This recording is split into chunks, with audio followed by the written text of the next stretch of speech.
VII recebeu um ultimato da Espanha. Minha filha não pisa numa ilha onde existam rivais vivos. Então, o preço para Catarina de Aragão desembarcar foi a cabeça de um jovem que passou 14 anos trancado numa cela sem nunca ter visto o sol.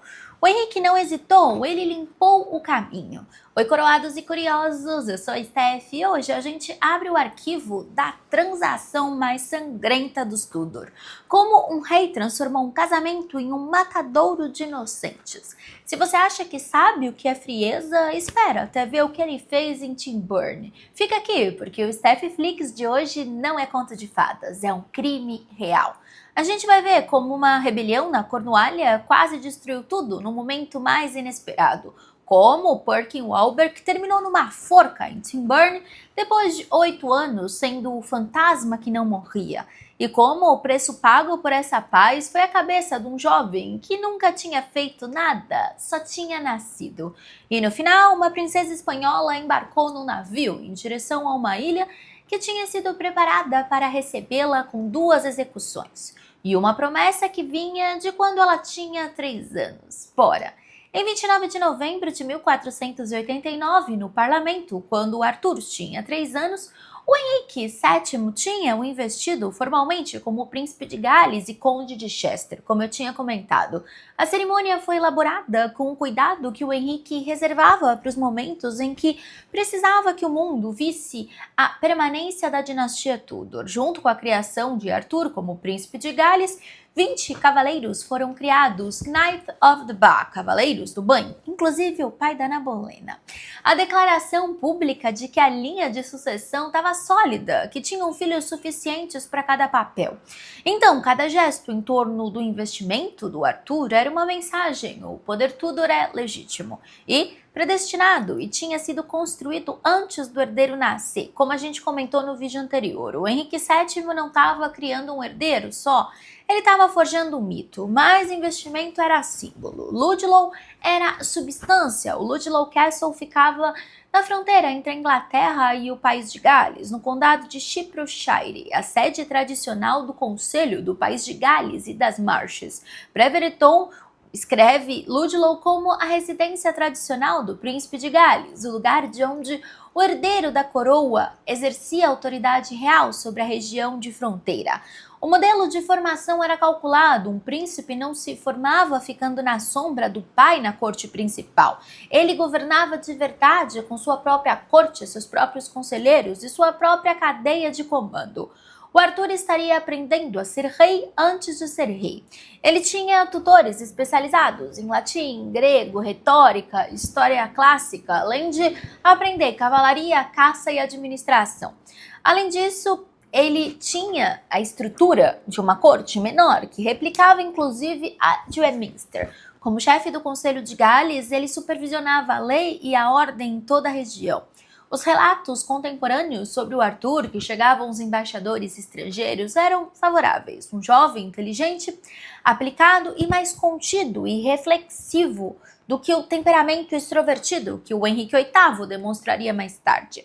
Mas por trás de toda essa estratégia tinha um jovem. Pensa na pressão nos ombros de um adolescente que carregava o futuro de uma nação e de uma dinastia, em que cada detalhe da própria existência deveria mostrar uma mensagem política. Isso é uma carga psicológica gigantesca, mas tudo parecia tranquilo pela primeira vez no reinado do Henrique VII, mas naquela época não tinha nem tempo para respirar. Em setembro de 1496, o rei James IV da Escócia cruzou a fronteira inglesa à frente de um exército, com o Perkin Walberg ao lado. Era o momento que deveria ser o retorno triunfal do príncipe yorkista, o príncipe que tinha sido reconhecido pelo Charles VIII da França e pelo Maximiliano, o rei dos romanos. O palco estava montado, o exército estava pronto, narrativa construída.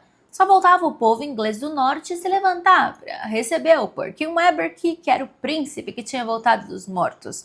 O povo do norte não se levantou. O que derrotou a reivindicação do segundo menino da torre, que não era mesmo, não foi o exército inimigo, foi a indiferença dos ingleses. Eles não viam a volta de um príncipe, eles viam um exército escocês, seus inimigos de quase sempre, liderando o ataque.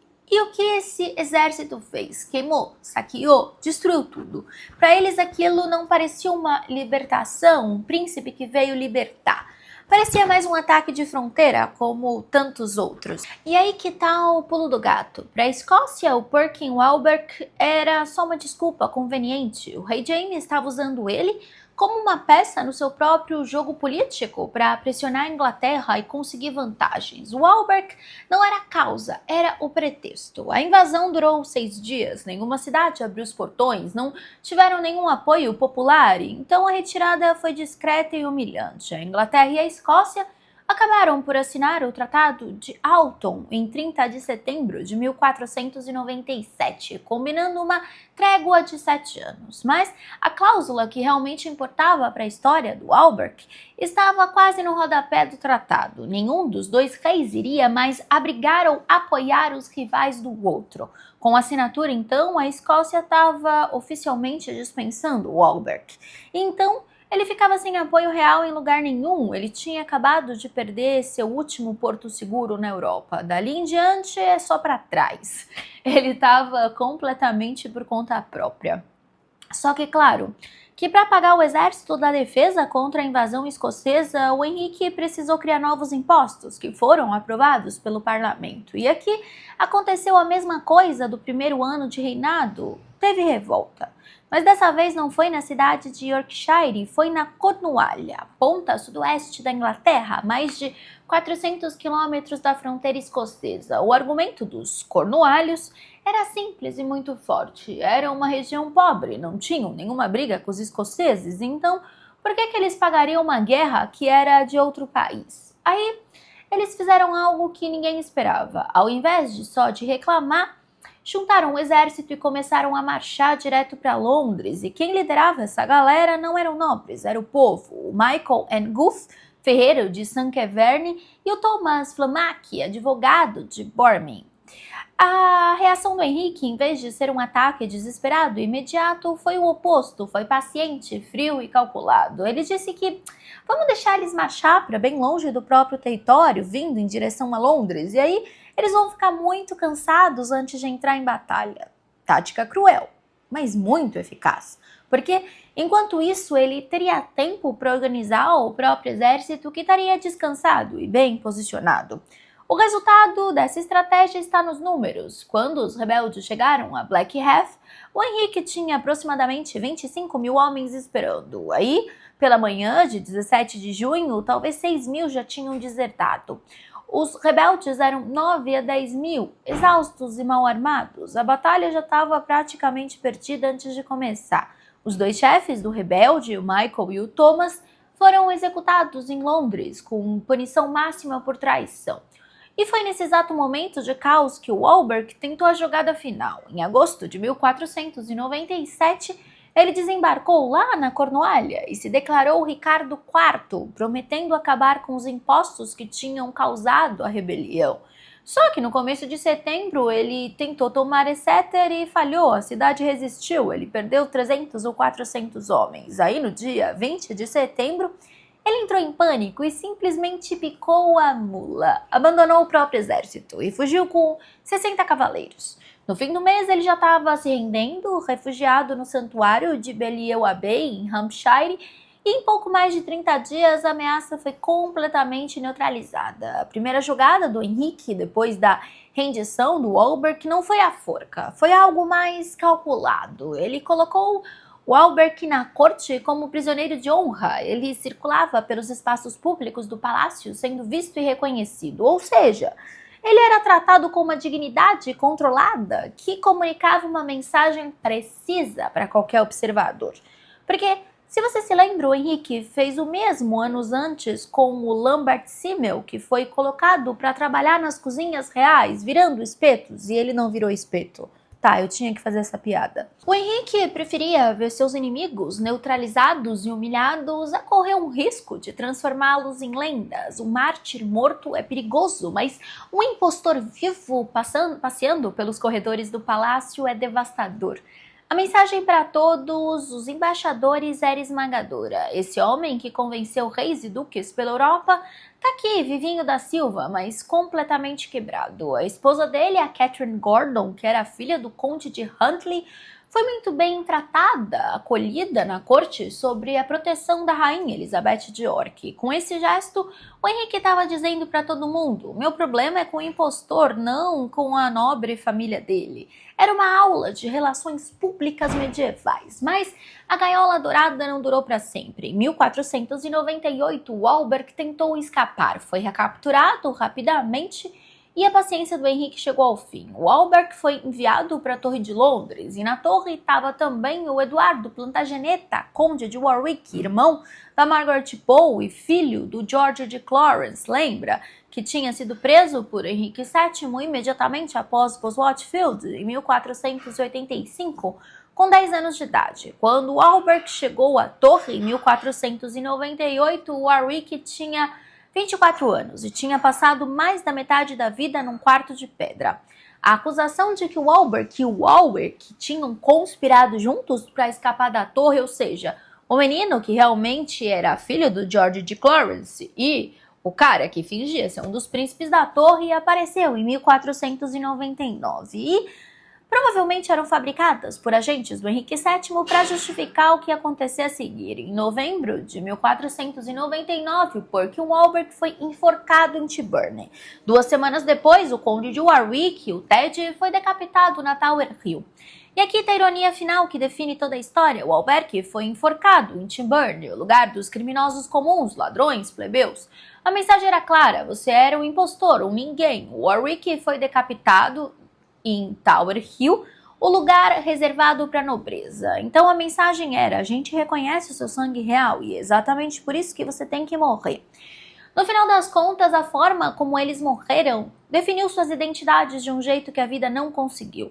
O homem que passou 8 anos fingindo ser príncipe morreu como um plebeu.